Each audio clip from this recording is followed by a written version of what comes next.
قاضی اعجاز مالکی نے، شیخ عبدالحق محدث دہلوی نے، دیگر بزرگ جو سیرت نگار گزرے انہوں نے لکھا ہے کہ نبی پاک صلی اللہ علیہ وسلم کے اندر 100 مردوں سے زیادہ طاقت تھی. 100 مردوں سے زیادہ طاقت. اب جو بات کہنے لگا ہوں، جو نتیجہ دینے لگا ہوں، اس پر خاص توجہ آپ فرمائیں گے. ذرا فکری طور پر، نظریاتی طور پر ایک چیز کو سمجھیے. ہم سمجھتے ہیں کہ جوان لڑکا ہے جی جو مرضی کرے، عمر ہے جی. آپ ذرا بات پر غور کیجئے گا کہ حضور صلی اللہ علیہ وسلم میں طاقت 100 مردوں سے زیادہ ہے اور حیا کواری لڑکیوں سے بھی زیادہ ہے. ذرا اس بات کا تقابلی جائزہ کیجئے گا کہ طاقت 100 مرد سے زیادہ ہے لیکن حیا کواری لڑکی سے بھی زیادہ ہے. اس کا معنی یہ ہوا کہ جس ٹہنی کو پھل زیادہ لگ جاتے ہیں وہ جھکا کرتی. تو حیا تو حسن ہے، حیا تو آپ کو پاک صاف کرے گا، حیا تو آپ کو نرالا کرے گا، انوکھا کرے گا. وہ ہمارے ایک دانشور ہیں، تو انہوں نے مضمون لکھا، کئی باتیں بڑی پسند آتی ہیں. وہ کہتے ہیں کہ میری اہلیہ، ان کو بھی کسی نے مس گائیڈ کر دیا تھا، حالانکہ اچھی خاتون ہے، کسی نے مس گائیڈ کر دیا. تو وہ بھی سماجی اور ویلفیئر اور یہ خواتین کو شوق ہوتا نا بننے کا، تو وہ بھی سماج کے اندر اچھا مقام تلاش کرنے کے موڈ میں آ گئی. تو کہیں ایک دن جانا تھا تو بڑی بن سور کے میرے ساتھ وہ گاڑی میں بیٹھ گئی. تو میں گاڑی میں، عورتوں کو یہ بھی مسئلہ ہوتا ہے نا کہ ہماری تعریف کرو، تو کئی دفعہ بعد مردوں بیچاروں کو جھوٹ بولنا پڑتا ہے، تو زبردستی کراتی ہے نا جی. تو اس میں گنجائش بھی دی ہے شریعت نے گنجائش دی ہے کہ کبھی بیوی کو راضی کرنے کے لیے خلاف واقعہ بات کرنی پڑے تو کر لینی چاہیے. تو وہ کراتی بھی ہیں. 3 موقع پر خلاف واقعہ بات کرنے کی اجازت ہے. واقعے کے خلاف بھی آپ بات کر سکتے ہیں. جنگ کے موقع پر 2 لوگوں کو صلح کرانے کے لیے اور بیوی کو راضی کرنے کے لیے کر لیں کوئی ایسی بات، بے شک اپنی طبیعت پہ جبر کر کے کر لیں، گنجائش ہے، اجازت ہے. تو وہ کہتے ہیں جب وہ گاڑی میں میرے ساتھ بیٹھی بن سور کے، تو وہ تقاضا کرنے لگی کہ میں نے بڑے اچھے کپڑے پہنے ہیں پر آپ نے توجہ نہیں کرائی. تو سیانا بندہ تھا، وہ چاہ رہا تھا کہ میری خاتون سمجھ جائے. وہ کہتا ہے مجھے پتا تھا کہ بیچاری مس گائیڈ ہو گئی ہے، دل کی بڑی اچھی ہے، سیانی ہے، لیکن اس کو کچھ خواتین نے، کچھ لوگوں نے مل کے اس کو ذہن غلط کر دیا ہے کہ سماج میں نکلو، باہر جاؤ، کام کرو، فلاں کرو، اپنی مرضی سے جیو.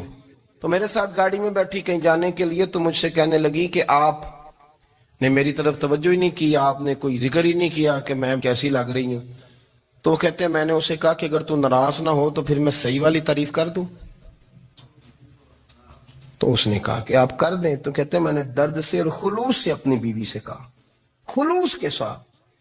میں نے کہا میں تو روز گھر ہوتا ہوں، روز شام کو گھر ہوتا ہوں، اگر تو میرے لیے تیار ہوتی تو میں تیری تعریف کرتا، لیکن آج تو باہر جانے کے لیے تیار ہوئی، تو پھر ان سے تعریف کی امید رکھ جن کے لیے تو نے تیاری کی ہے.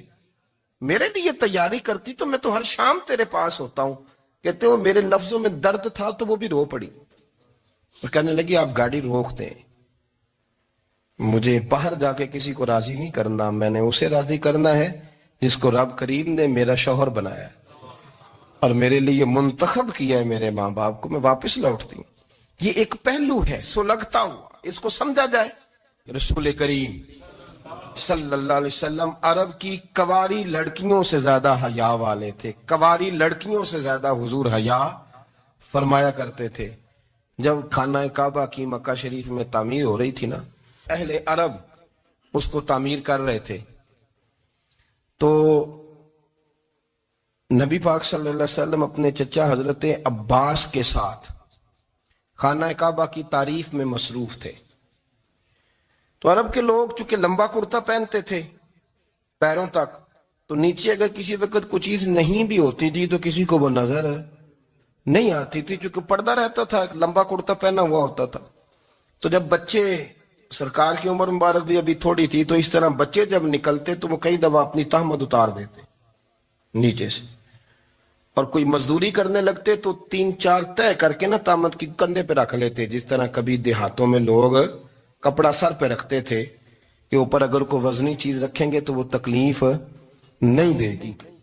نبی پاک صلی اللہ علیہ وسلم بھی سب لوگوں کے ساتھ خانہ کعبہ کی تعمیر میں شامل تھے. تو حضرت عباس رضی اللہ تعالیٰ عنہ نے کہا حضور سے، ابھی اعلان نبوت بھی نہیں فرمایا تھا، بھتیجے آپ بھی تامد اتاریے. یہ صحیح مسلم میں حدیث موجود ہے. اور اس کو کندھے پہ رکھ لیجیے، آپ اینٹیں اٹھا اٹھا کے لا رہے ہیں تو ذرا آپ کو تکلیف نہیں ہوگی. تو سرکار دو عالم صلی اللہ علیہ وسلم سے یہ بات کہی اور پھر جلدی سے حضور کی تہمت کو نکال کے نا، حالانکہ لمبا کرتا پہنا ہوا ہے، تو وہ جیسے ہی ان کے کندھے پہ رکھا اینٹیں رکھنے کے لیے تو سرکار تو زمین پہ گر گئے، بے ہوش ہو گئے، آنکھیں آسمان کی طرف.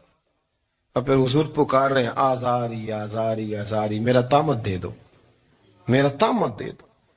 کبھی کوئی شخص اس وجہ سے بھی بے ہوش ہوا ہے کہ میرے وجود سے کپڑا اتر گیا ہے؟ حالانکہ سرکار پر وہ بے ہوشی بھی نبی پاک کا وہ جو غلبہ ہے نا شرم و حیا کا، اس کی وجہ سے ہوئی. ورنہ تو حضور فرماتے ہیں کہ میری آنکھیں سو جاتی ہیں، دل تو میرا اس عالم میں بھی جاگتا رہتا ہے. تو سرکار زمین پہ تشریف لے آئے، آنکھیں میرا تامت دے دو، میرا تامت دے دو. تو جلدی سے انہوں نے تامت دیا تو حضور نے باندھ لیا. پھر طبیعت مبارک میں تسلی ہوئی.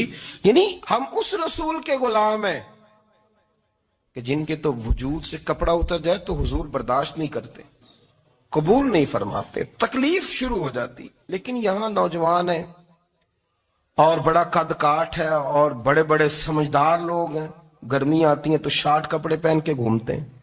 ان کو خیال نہیں کہ یہ وہ والا لباس ہے جو باہر تو کیا گھر میں اماں کے سامنے نہیں پہننا چاہیے، بہنوں اور بیٹیوں کے سامنے نہیں پہننا چاہیے. آپ کی گفتگو میں شرم و حیا ہو، آپ کے لب و لہجے کے اندر حسن ہو. آپ کو پتہ ہے نبی پاک صلی اللہ علیہ وسلم نے فرمایا میری امت میں سب سے زیادہ حیا کرنے والے عثمان غنی ہیں. عثمان غنی سب سے زیادہ حیا کرنے والے.